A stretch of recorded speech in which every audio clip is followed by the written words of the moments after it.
los habían identificado como singularmente católicos han sido condenados a desaparecer. En lo que puede compararse con la destrucción y profanación causadas por el reinado del terror de la Revolución Francesa, los años posteriores al Concilio Vaticano II han presenciado el vaciamiento y el saqueo virtual de las iglesias católicas en todo el mundo. Michael Matt, editor de The Remnant, describe sus propios y escalofriantes recuerdos de una experiencia similar de su infancia. Es también la iglesia que, cuando llegaron los cambios, el altar mayor, tomaron una motosierra o cualquier tipo de sierra que corte mármol, lo destrozaron y hasta el día de hoy, si alguno de ustedes viene a visitar The Remnant, puedo llevarlos al lugar, a este estacionamiento. De nuevo, era la iglesia donde fui bautizado y mostrarles dónde se usan pedazos del altar mayor como bordillos en el estacionamiento. Ahora esto es... En imitación de una práctica herética iniciada en el siglo XVI, los altares de mármol han sido reemplazados por mesas, incluso en las que alguna vez fueron las más católicas de todas. Ahora están hechos de cualquier cosa, desde madera hasta plástico. Y sin siquiera una piedra de altar, carecen incluso de la sacralidad que se encontraba en los altares improvisados del frente de batalla de la Segunda Guerra Mundial. Sin embargo, estos bloques de carnicero parecen estar perfectamente adecuados para aquello que en la iglesia del Novus Ordo se ha convertido en una simple comida comunitaria, en lugar del verdadero sacrificio incruento mandado e instituido por Cristo. Quizás Lutero ha triunfado después de todo en la iglesia moderna. Y nuestro Señor mismo ha sido relegado a una posición de oscuridad. No solo su imagen ha sido retirada de las cruces en iglesia tras iglesia, si es que quedan cruces, sino que los sagrarios que contienen el Santísimo Sacramento, junto con las lámparas del santuario, han sido removidos del lugar central de honor en el altar y confinados a nichos insignificantes, o trasladados por completo a otras salas. Todo esto a pesar de un decreto de 1957 de la Sagrada Congregación de Ritos, que prohibía categóricamente que los sagrarios estuvieran situados fuera del altar. En San Juan, capítulo 20, versículo 2, María Magdalena lamentó con tristeza: "Se han llevado al Señor, y no sabemos dónde lo han puesto".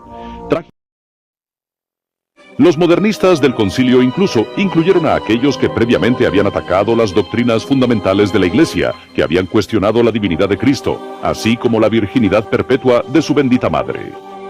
Además, habían desafiado la verdad del pecado original, el infierno y la transubstanciación, y su influencia se manifestó en las proclamaciones del Concilio Vaticano II, que facilitaron el camino para eventualmente alterar los ritos de todos los sacramentos. Las demandas de reforma eclesiástica resonaron por toda la Basílica de San Pedro, haciéndose eco de las exigencias de Martín Lutero de unos 400 años antes. E incluso antes de que terminara la sesión final del concilio, ya se habían introducido cambios en la misa. El Concilio Vaticano II concluyó en diciembre de 1965. Ahora bien, las fuerzas liberales de las que los papas anteriores habían advertido fueron liberadas en toda su furia desorientada y ciega. El genio del modernismo finalmente había salido de la botella.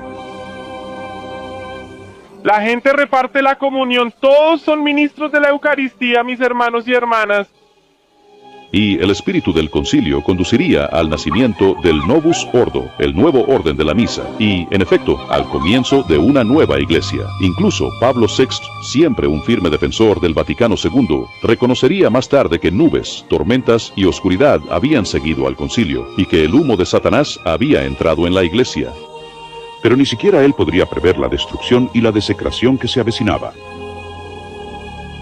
Un aspecto evidente de la revolución del Concilio Vaticano II es la transformación en la arquitectura eclesiástica. Durante las últimas 3 décadas y pico, numerosas y magníficas estructuras antiguas han sido modificadas o incluso destruidas. Y, a raíz del Concilio Vaticano II, la jerarquía eclesiástica dictaminó que las grandes iglesias, aquellas que son verdaderas obras de arte, ya no debían ser edificadas, pues se consideraban una afrenta para los más desfavorecidos. Así, con raras excepciones, la construcción de nuevas y magníficas estructuras dedicadas al honor de Dios es desaconsejada, y la amonestación de Judas a María Magdalena de que el dinero no debe malgastarse al servicio de nuestro Señor se repite en la sensibilidad socialmente correcta que inspira el diseño de tantas iglesias católicas de hoy en día. La mayoría de las nuevas estructuras no solo están estéticamente fallidas, ocasionalmente invitan a la comparación con santuarios paganos. Y otras ya no se denominan iglesias, sino comunidades. Sin embargo, mientras que los exteriores de las iglesias supuestamente se han vuelto menos ofensivos para los más humildes, sus interiores se asemejan más a auditorios o teatros desolados, incluso a templos de la nueva era, en vez de auténticos lugares de culto católico. Al mismo tiempo, los interiores de iglesias más antiguas, que alguna vez fueron sagrados, se han transformado en simples cáscaras de su pasada gracia y solemnidad. de cada iglesia católica en el mundo, en demasiados casos se han unido a las estatuas de santos y ángeles que ahora están tan conspicuamente ausentes.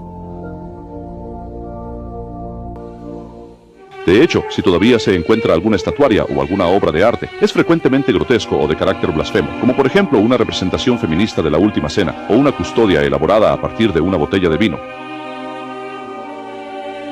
o una representación modernista de la Santísima Madre que es más probable que inspire pensamientos diabólicos que sagrados.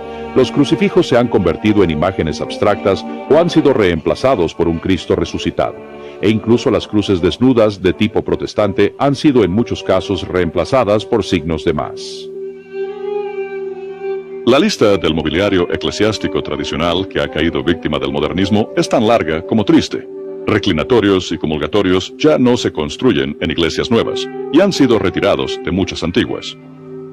Los altares laterales han desaparecido casi por completo, y los vitrales que antaño representaban la historia de la iglesia y las vidas de los santos han sido reemplazados por mosaicos inútiles que no significan absolutamente nada.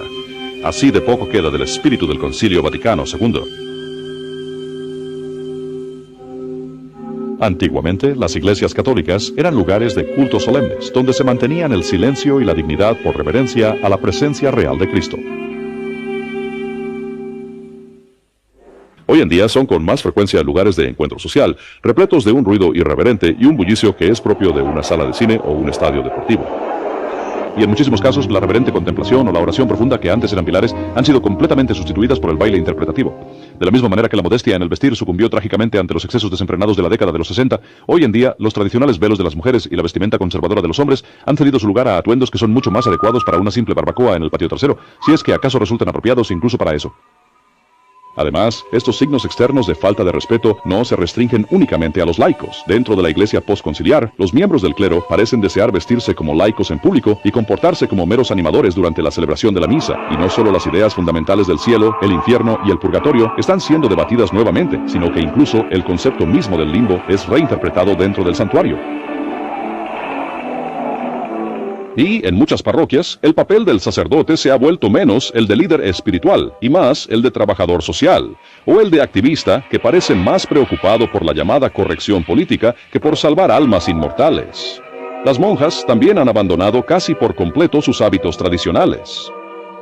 John Benari, editor de Catholic Family News, fue testigo de estos cambios desde un asiento de primera fila en las escuelas católicas. Cuando yo estaba en primer grado, todo lo que veíamos de la hermana Joan Labore eran sus manos y su cara. Y para cuando llegué a octavo grado, sabía que la hermana Kevin Leonard tenía el pelo rojo y venas varicosas. También ausente de la nueva iglesia es la noción de que solo los dedos consagrados de un sacerdote deben entrar en contacto con el sagrado cuerpo de nuestro Señor. Nadie menos autoridad que San Tomás de Aquino, el doctor angélico de la Iglesia, declaró que, por reverencia a este sacramento, solo manos consagradas deberían tocarlo. Además, el Concilio de Trento enfatizó que incluso los dedos de un sacerdote que hubieran tocado el cuerpo consagrado de Cristo no debían tocar nada más, ni siquiera el cáliz sagrado, hasta que hubieran sido purificados con agua y vino sacramentales.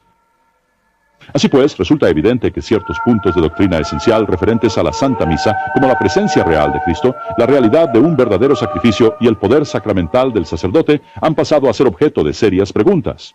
Puntos de doctrina que, en la precisión y la claridad de la misa antigua, eran afirmados sin la más mínima duda.